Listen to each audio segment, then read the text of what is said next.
परीक्षा कैंपस के online platform पे आप सभी प्रतियोगी छात्र छात्राओं का स्वागत है। आइए हम टीजीटी पीजीटी प्रैक्टिस सेट के तीसरे क्रम में तीसरा वीडियो जो पार्ट 3 है उसको देखते हैं और प्रश्नों को सॉल्व करते हैं। आज हम स्थल मंडल से संबंधित चट्टानें और ज्वालामुखी के प्रश्नों को देखेंगे। हमारा जो पहला प्रश्न है, पृथ्वी के धरातल पर सर्वाधिक विस्तृत शैलें हैं। ऑप्शन नंबर ए में है अवसादी, बी में है आग्नेय, सी में है कायांतरित, डी में है ज्वालामुखी।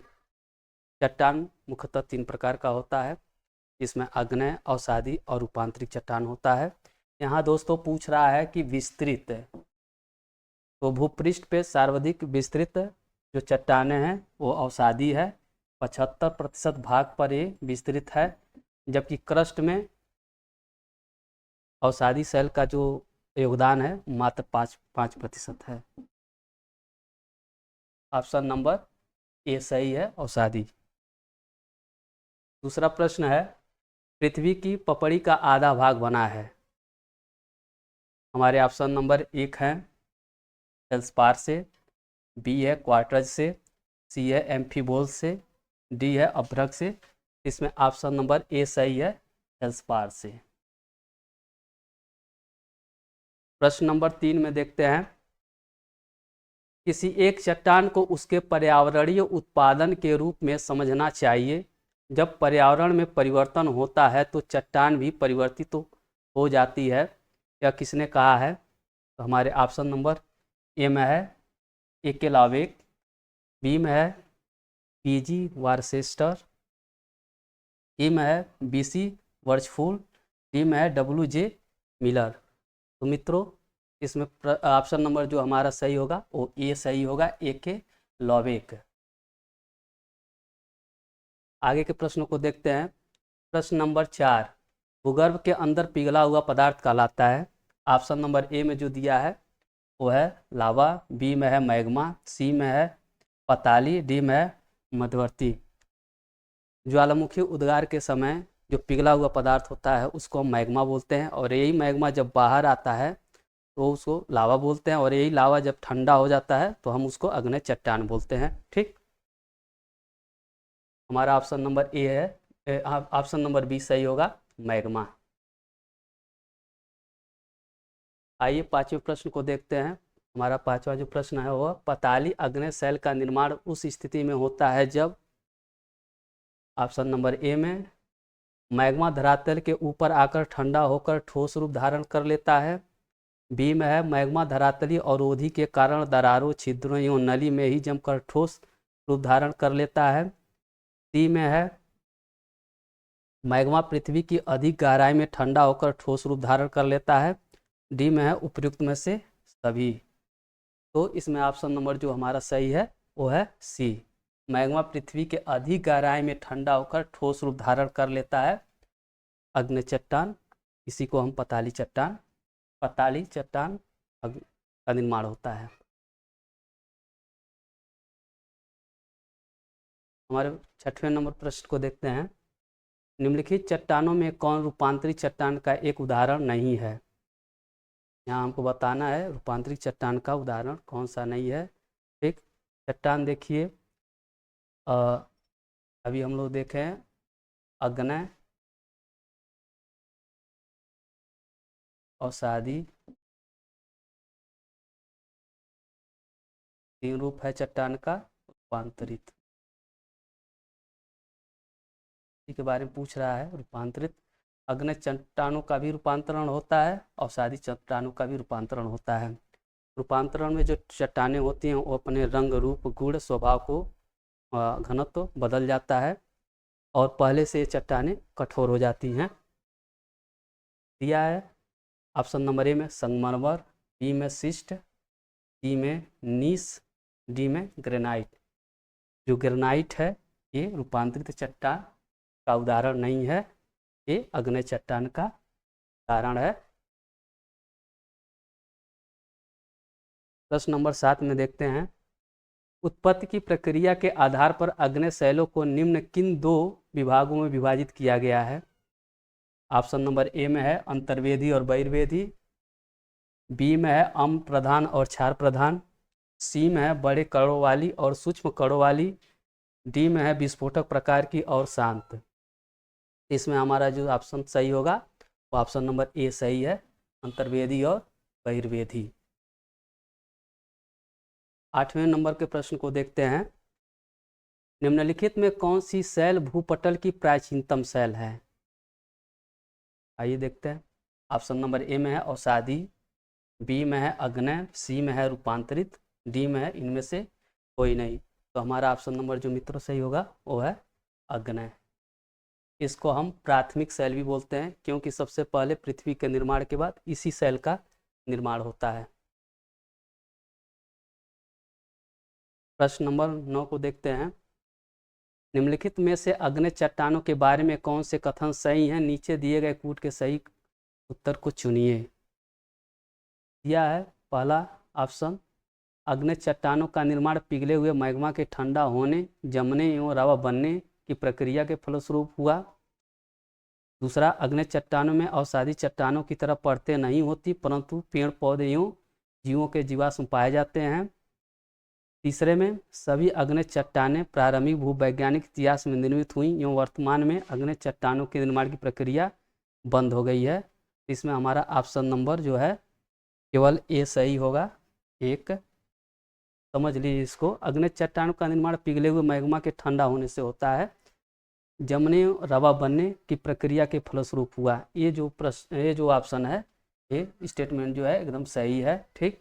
दूसरे में दिया, अग्नेय चट्टानों में अवसादी चट्टानों की तरह परतें नहीं होती परंतु पेड़ पौधे एवं जीवों के जीवाश्म पाए जाते हैं। परतें तो नहीं होती हैं, ये रवेदार होता है, लेकिन पेड़ पौधे और जीवाश्म नहीं इसमें पाए जाते हैं, लेकिन दिया है लेकिन इसमें नहीं पाया जाता है। ये किस में पाया जाता है? ये अवसादी चट्टानों में जीवाश्म पाया जाता है। और अवसादी जो चट्टानें होती हैं परतदार चट्टानें होती हैं। अवसादी चट्टानों में ही ईंधन पाया जाता है, पेट्रोलियम गैस से। ये तीसरे नंबर में दिया, सभी अग्नेय चट्टान प्रारंभिक भूवैज्ञानिक इतिहास में निर्मित हुई। ये तो सही है। यूँ वर्तमान में अग्नेय चट्टानों की निर्माण की प्रक्रिया बंद हो गई, बंद नहीं हुई है, अभी भी ज्वालामुखी उद्गार हो रहा है। ठीक। इस संदर्भ में हमारा जो प्रश्न जो हमारा ऑप्शन है वो ए सही होगा, ये सही। ठीक। आगे के प्रश्नों को देखते हैं। निम्नलिखित में से अग्नेय चट्टानों के बारे में कौन से कथन सही हैं? नीचे दिए गए कूट का सही उत्तर चुनिए। निम्नलिखित कथन अग्नेय चट्टानों से संबंधित है, देखते हैं। पहले में दिया, अग्नेय चट्टान सामान्यतः कठोर, घनी तथा प्रतिरोधी होती है। दूसरा में दिया, इन चट्टानों में अस्थिरीकरण नहीं मिलता है। अस्थिरीकरण किस में मिलता है? अवसादी में मिलता है। तीसरे में दिया, इन चट्टानों पर रासायनिक अपक्षय का प्रभाव अधिक होता है। उपर्युक्त में से एक या अधिक सही हो सकते हैं, ज्ञात कीजिए कि कौन सही है और सही उत्तर दिए गए विकल्पों अनुमान पर उत्तर प्रपत्र पर अंकित कीजिए। इसमें देखते हैं कौन सही है। तो ये देखिए, अग्नेय चट्टान सामान्यतः कठोर, घनी, प्रतिरोधी होती है, ये सही है। इन चट्टानों में अस्थिरीकरण नहीं मिलता, ये भी सही है। इन चट्टानों पर रासायनिक अपक्षय का प्रभाव, रासायनिक नहीं, यहाँ पर भौतिकी और यांत्रिकी अपक्षय का प्रभाव अधिक होता है। तो हमारा ऑप्शन नंबर ए और 2, इसमें देखिए ए और 2 किस में है? ए और 2 सही है, ऑप्शन नंबर बी सही है। नेक्स्ट प्रश्न को देखते हैं। दिया, निम्न में से कौन सा समूह अग्नेय शैलों का रूपांतरित रूप है? ऑप्शन नंबर ए में दिया है क्वार्टरजाइट, हाइलाइट, संगमरमर, बी में है सेल, स्लेट, चूना पत्थर, सी में है सर्पेंटाइन, नीस, सिस्ट, डी में है गैब्रो बेसाल्ट, रायोलाइट। यहाँ अग्नेय शैलों का रूपांतरित रूप पूछ रहा है, तो इसमें हमारा ऑप्शन नंबर सी सही होगा, सर्पेंटाइन, नीस और सिस्ट है। 12वें प्रश्न को देखते हैं। जीवावशेष वानस्पतिक अवशेष तथा अन्य सूक्ष्म जीवावशेष किसमें पाए जाते हैं? ए में पताली चट्टानों में, बी ऑप्शन में परतदार चट्टानों में, सी में परिवर्ती चट्टानों में, डी में अग्नेय चट्टानों में। ये जो जीवावशेष है वनस्पत अवशेष है, ये परतदार चट्टानों में पाया जाता है। ऑप्शन नंबर बी सही है। सूची 1 से सूची 2 को सुमेलित कीजिए तथा निम्नलिखित कूट से उपयुक्त विकल्प का चयन कीजिए। आइए देखते हैं सूची ए में सूची बी, सूची 1 और सूची 2। क्या है ग्रेनाइट? ग्रेनाइट किसमें रूपांतरित होता है? ग्रेनाइट का रूपांतरित नीस होगा। ठीक, ऐसे मिला लेंगे हम। फिर गैब्रो, गैब्रो का रूपांतरित क्या होगा? सर्पेंटाइन होगा। बालुका पत्थर, बालुका पत्थर किसमें परिवर्तित होता है? ये क्वार्टजाइट में। सेल स्लेट में। इसमें हम देख लेते हैं डी में 4, डी में 4 ये ऑप्शन नंबर डी सही होगा। फिर आगे देखते हैं सील क्या है? प्रश्न है सील क्या है?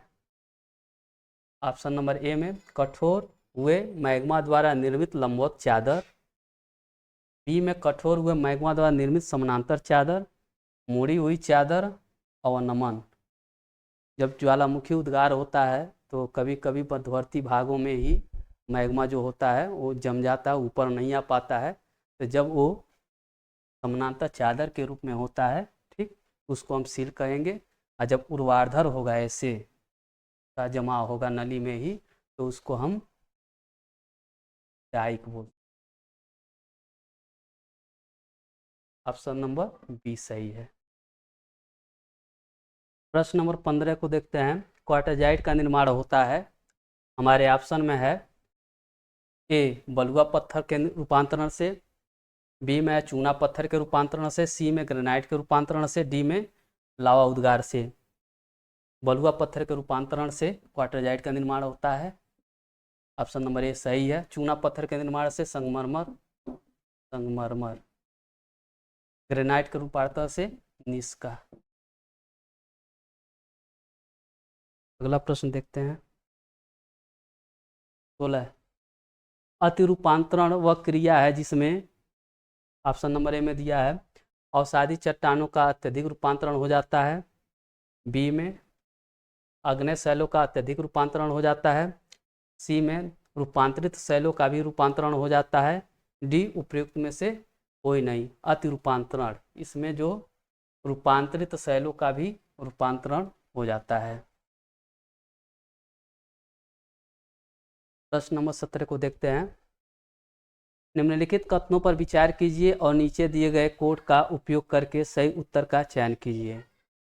यहाँ दिया है रूपांतरित चट्टानों कठोर या नरम हो सकती हैं, रूपांतरित चट्टानें जीवाश्म नहीं होती, रूपांतरित चट्टानों की खनिज संरचना बदल जाती है, रूपांतरित चट्टानों में धारियाँ होती हैं। तो इसमें हमारा ऑप्शन नंबर डी सही होगा।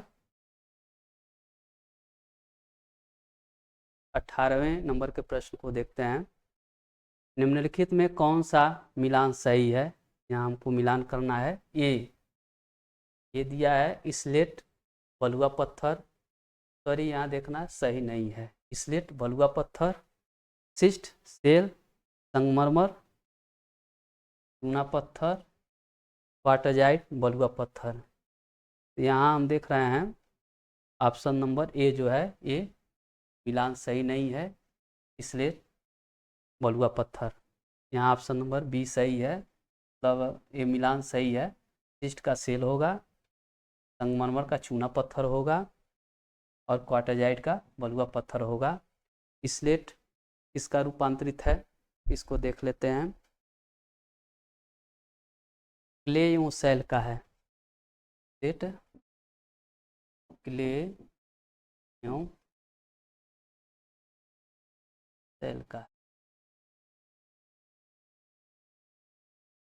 आइए 19वें नंबर प्रश्न को देखते हैं। विश्व सर्वाधिक ज्वालामुखी किस पेटी में पाए जाते हैं? हमारा ऑप्शन नंबर ए है मध्य महाद्वीपीय पेटी, बी है हिंद महासागरीय पेटी, सी है अंध महासागरीय पेटी, डी है परिप्रशांत पेटी। तो हमारा ऑप्शन नंबर डी सही होगा, परिप्रशांत पेटी। प्रशांत महासागर के दोनों तटों पे पाए जाते हैं। इसमें अलूसियन और जापानी द्वीप समूह, फिर से हवाई द्वीप समूह आता है। ठीक, 20वें नंबर प्रश्न को देखते हैं। ज्वालामुखी क्रिया के बारे में निम्नलिखित में कौन सा कथन सही नहीं है? चलिए देखते हैं। ऑप्शन नंबर ए में दिया है 80% ज्वालामुखी अभिसारी प्लेट सीमाओं पर मिलते हैं।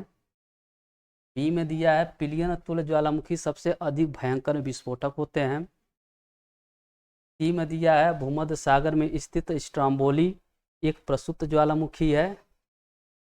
डी में दिया है जब ज्वालामुखी मृत प्राय हो जाते हैं तो ज्वालामुखी पाइप के जमने से लावा प्लग का निर्माण होता है। तो इसमें ऑप्शन नंबर हमारा जो सही नहीं है वो है भूमध्य सागर में एक प्रसुप्त भूमध्य सागर में स्थित स्ट्रोम्बोली एक प्रसुप्त ज्वालामुखी है। ये प्रसुप्त ज्वालामुखी नहीं है, ये सक्रिय ज्वालामुखी है।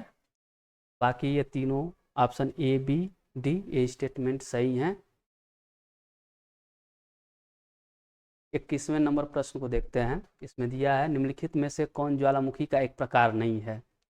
ठीक, पहला दिया है हवाई तुल्य, दूसरा बी ऑप्शन दिया स्ट्रोम्बोली तुल्य, ई दिया चिलियन तुल्य, डी दिया है विसुवियस तुल्य।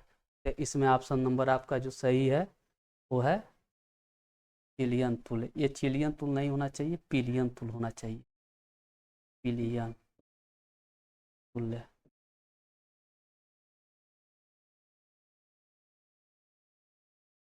निम्नलिखित में कौन सुमेलित नहीं है? देखते हैं। एक साइड में ज्वालामुखी दिया है, दूसरे साइड में देश दिया है। कोलिना, कोलिना मैक्सिको में। मेरापी ज्वालामुखी कहाँ है? इंडोनेशिया में। माउंट एटना कहाँ है? इटली में। सबनकाया कहाँ है? पेरू में है। आइए हम 23 नंबर के प्रश्न को देखते हैं। सूची 1 का सूची 2 से सुमेलित कीजिए तथा नीचे दिए गए कूट से सही उत्तर चुनिए। सूची ए में दिया है ज्वालामुखी, सूची 2 में दिया है उसकी स्थिति कहाँ अवस्थित है। अब ए का दिया लाकी, लाकी आइसलैंड में है। अनसेन जापान में है। तंबोरा इंडोनेशिया में है। नेवादो डेल रूज ये कहाँ है? कोलंबिया में है। हम आप कूट में मैच कराएंगे। कौन सा मैच कर रहा है? देखिए 2 जगह भी 4। ऑप्शन नंबर ये सही होगा। 24 नंबर के प्रश्न को देखते हैं। निम्नलिखित युग्म में से कौन सा युग्म सही सुमेलित नहीं है? यहाँ हमको देखना है कौन सही सुमेलित नहीं है। Vesuvius Italy, Cotopaxi Ecuador, Erebus Alaska. इसमें जो हमारा बी ए सी है ये इरेबस अलास्का है, ये अलास्का में नहीं है। इरेबस जो है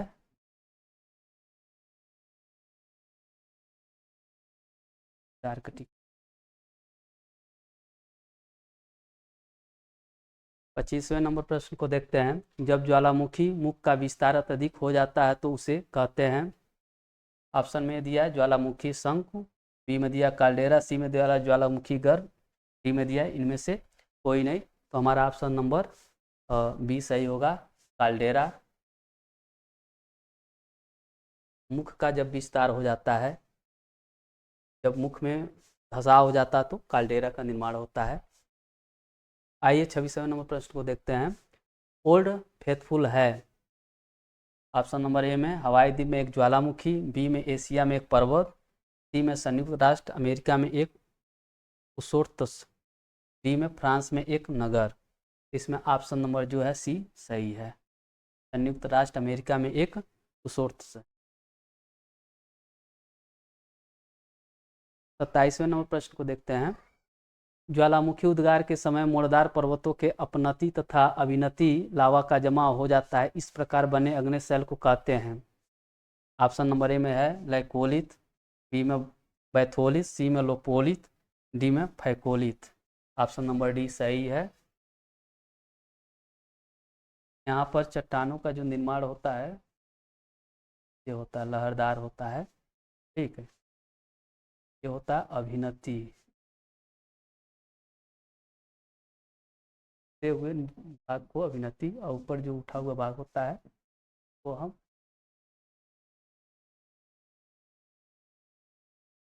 ऐसे लहरदार में चट्टानों का जमा होता है। 28वें प्रश्न को देखते हैं। विश्व का सर्वोत्तम शांत ज्वालामुखी है। ऑप्शन नंबर में है फ्यूजियामा, बी में क्राकाटोआ, सी में है कॉन्कोगुआ, डी में एटना। ये कॉन्कोगुआ जो है ये विश्व का सर्वोत्तम शांत ज्वालामुखी है। 29वें नंबर प्रश्न को देखते हैं। सोल्फातारा इनमें से किसका एक प्रकार है? ऑप्शन नंबर ए में ज्वालामुखी, बी में विच्छेदित पठार, सी में वलन पर्वत, डी में जलोढ़ मैदान। ऑप्शन नंबर ए सही होगा, ज्वालामुखी। ज्वालामुखी उद्गार बंद होने के पश्चात उसमें से गैस और गंधक जब निकलता है तो सोल्फातारा इसको बोलते हैं हम। निम्नलिखित में कौन सा, 30वें नंबर और लास्ट प्रश्न को देखते हैं। निम्नलिखित में से कौन भू विवर्तन की आपदा का एक उदाहरण है? ए ज्वालामुखी उद्गार, बी सुनामी, सी बाढ़, डी बादल का फटना। इसमें ऑप्शन नंबर ए सही है, ज्वालामुखी उद्गार। आज तक के सीरीज में ये लास्ट प्रश्न था। फिर हम नेक्स्ट चौथे पार्ट में आगे की सीरीज को देखेंगे। बहुत बहुत धन्यवाद।